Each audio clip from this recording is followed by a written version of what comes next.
예, 요건 아주 최근에 내가 하겠습니다. 그래서 해마라는 게 다시 보시면 왜 초월 명상에서 해마가 그렇게 중요해지느냐 하면 요게 해마입니다. 해마가 대뇌피질 전체하고 링크되어 있지 않습니까? 상호. 예, 그래서 깨달은 만큼 중요한 거는 학습입니다. 저는 그렇게 생각합니다. 양질의 기억이 있어야 돼요. 다시 이제 이 그림들 나오죠. 예. 자, 해마가 보세요. 참 이거 대단한 자료죠. 요게 해마입니다. 해마가 처리하는 프로세서 네트워크입니다. 브레인 전체하고 링크되어 있어요. 그래서 우리가 깨달은 사람, 깨달았다는 그 자체보다 훨씬 더 중요할 수 있는 것은 뭐냐면 그 상태에서 그 사람이 학습한 총량이 많아야 자기가 깨달은 세계를 놀랍게 이론으로 펼칠 수가 있어요. 만약에 학습량이 없어도 깨달는 건 가능할 수가 있어요. 어떤 측면에서. 그런데 그 관문을 뚫고 나서 봤더니 자기가 그걸 논파할 수 있는, 그걸 갖고 이야기를 할 수 있는 재료가 거의 없는 거예요.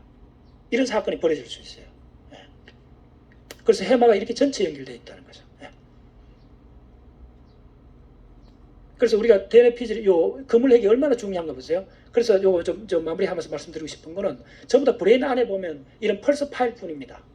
이 전화 펄스, 대략 전체보다 100mV도 안 돼요. 그 전화 펄스의 시퀀서입니다. 그 전화 펄스 시퀀서를 우리는 그걸 본다, 느낀다, 그 다음에 마시다 이렇게 구분할 뿐이에요. 언어로 구분할 뿐이에요.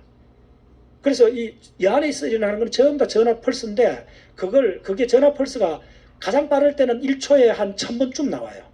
이 전화 펄스의 덩어리를 갖고 단어로 매핑을 하는 거예요. 그래서 언어가 출현하면서부터 우리는 전전두엽에 전달할 때는 전부 다 상징으로 전달하는 겁니다. 네. 그래서 지금 이게 최근에 나온 논문인데 보시면 잠자는 동안에 우리가 낮 동안에 해마에서 기억된 저장을 슬리퍼 스핀들이라는 이런 방추가 나와요. 이런 파가 나와갖고 낮에 템포럴리 저장된 기억을 DNAPG로 옮기는 거예요. 네. 그래서 지금 요 파형 요렇게 해서 딱 옮기는 과정들이 최근에 이제 논문에 막 쏟아져 나오고 있습니다. 자, 지금 시간이 그러니까 자,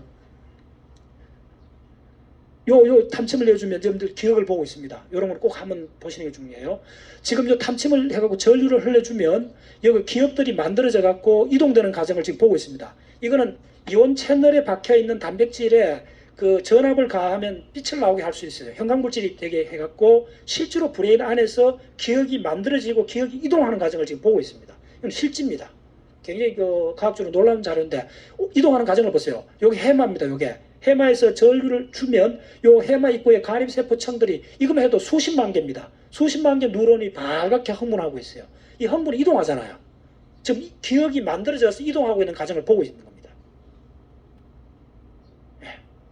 그래서 상당한 부분들이 지금 밝혀지고 있고 잠이라는 현상이 브레인 과학 중에서 가장 어려운 부분 중에 하나입니다. 그 중에서 꿈꾸는 브레인은 어느 정도 연구가 됐는데 더 어려운 부분은 뭐냐면 꿈을 안 꾸는 그 서파수면입니다. 서파수면 단계는 최근에서 이제 이게 중요성이 밝혀지면서 우리 브레인은 24시간 깨어있는 거하고 서파수면하고 렘수면 요게 24시간 돌아가면서 돼 있어요.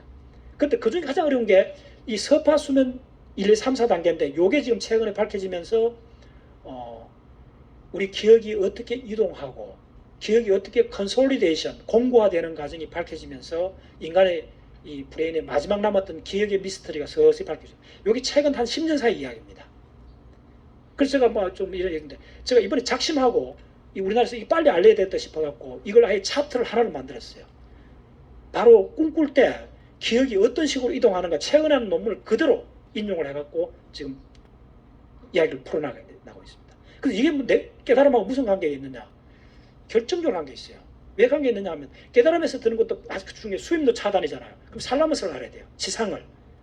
바로 우리가 그 잠잘 때 그 수면 방출한 파가 나오는데 그 파를 만드는 게 바로 살라머스, 시상하고 DNA 피질의 상호작용입니다.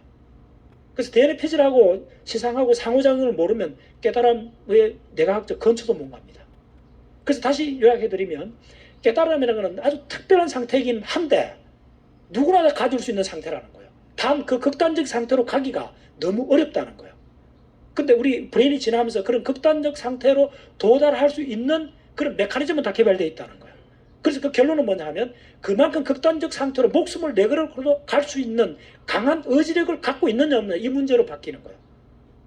그래서 그걸 어떤 사람은 뭐 몇 달 만에 할 수도 있고 어떤 사람은 몇 년 걸릴 수도 있고 그러나 대부분의 사람은 안 되지. 10,000명 해도 안 되잖아. 그걸 확률적으로 보셔야 돼요. 그걸 능력은 있는데 그만큼 밀어붙일 수 있는 사람이 없다는 거예요. 이거는 간단치 않은 문제인데 기억이 있어야 돼요. 강한 의지력은 의지력 하나만 고 동작하는 것이 아니고 이 명령을 내리는 전전도협이 하는 가장 중요한 건 뭐냐면 기억을 불러오는 역할을 해요. 근데 기억을 불러와 우리가 뭐 하고 싶다 하면 내가 하고 싶다는 그 욕망도 다 기억입니다. 그 기억들이 내 어릴 때부터 나는 막 내 자기 삶의 환경에서 봤던 많은 것들이 나를 드라이빙해서 그 궁극의 상태 10,000명이 한 명 있을 거야 말하는 그 궁극의 상태까지를 몰아붙여 주는 거예요. 그게 바로 그 상태로 딱 가면 그 단일한 그 극단적 상태로 우리가 몰아붙일 수 있다면 우리 브레인이 오랫동안 지나온 과정에서 생겼던 교감 부교감 시스템이 그걸 수행해줘요. 그래서 이 회로가 무지하게 빠른 속도로 마지막에서 돌아가주면서 하나의 전이라는 상태를 만들어줘요. 그래서 브레인 전체가 빙하고 화산이 동시에 폭발해버렸다 생각하시면 돼요. 그래서 범람이 일어나요. 근데 범람이 일어나는데 댐이 완전히 붕괴된 게 아니고 거기서 이 자체적으로 글루타메이트 농도를 조절하는 메커니즘이 출현한 거예요. 미치지는 않는데 최고의 상태를 갈 수 있다는 거예요. 그게 내각이 밝히는 명상의 내각입니다. 자, 마무리하겠습니다.